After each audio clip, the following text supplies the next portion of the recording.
Sex करताना स्त्रियांना खाली योनीमध्ये वेदना होणे, ही समस्या खूप कॉमनली पाहायला मिळते. आणि याच्याकडे पाहण्याचे 2 टोकाचे दृष्टिकोन आपल्याला दिसतात. म्हणजे एका बाजूला असं पाहिलं जातं, की लोक म्हणतात, की हे तर खूपच नॉर्मल आहे आणि सगळ्या स्त्रियांना सेक्सच्या वेळेस दुखतं आणि उलट जास्त दुखलं तर कदाचित तो चांगला सेक्स आहे, अशी एक विचित्र समजूत सुद्धा आपल्याला समाजात काही ठिकाणी पाहायला मिळते. आणि दुसरीकडे एक टोकाचं चित्र म्हणजे स्त्रीला जर खाली काही वेदना होत असेल, सेक्सच्या वेळेस त्रास होत असेल, तर त्या स्त्रीला जसा काही खूप मोठा आजार आहे आणि उपचारांची गरज आहे आणि स्त्रीमध्येच काहीतरी समस्या आहे, असंही एक टोकाचं चित्र आपल्याला पाहायला मिळतं. तर वस्तुस्थिती या 2 टोकांच्या मध्ये आहे.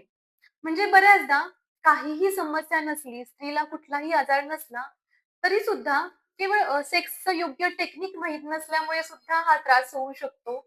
अज्ञानामुळे स्त्रीला वेदना होऊ शकते आणि बऱ्याचदा तर कदाचित नात्यामध्ये काही तणाव असेल किंवा जोडीदार काही चुकीच्या गोष्टी करत असेल किंवा सेक्समध्ये स्त्रीचं शरीर फुलायला, उमलायला तिला वेळ मिळत नसेल, खाली व्हजायनामध्ये, योनीमध्ये लुब्रिकेशन होत नसेल, तर त्याच्यामुळे सुद्धा वेदना होतात.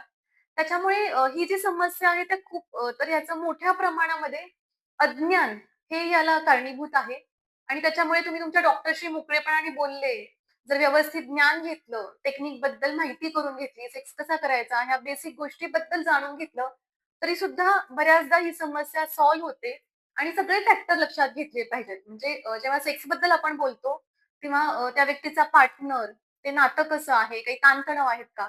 तर याचा सुद्धा विचार केला केला पाहिजे. आणि हो, काही टक्के स्त्रियांना जर समजा योनीमध्ये इन्फेक्शन असेल किंवा एंडोमेट्रियोसिस सारखा आजार असेल किंवा व्हॅजिनिझमस असेल, तर अशा वेळेस मात्र ट्रीटमेंटची गरज लागते आणि त्यासाठी योग्य ट्रीटमेंट घेऊन हा प्रॉब्लेम सॉल्व्ह केला पाहिजे. तर सेक्सबद्दल अशी सायंटिफिक माहिती सेन्सिटिव्हली समजून घेण्यासाठी सुखद स्टेशनला फॉलो करा आणि व्हिडिओ शेअर करा, सेव्ह करा, मित्र नक्की पाठवा.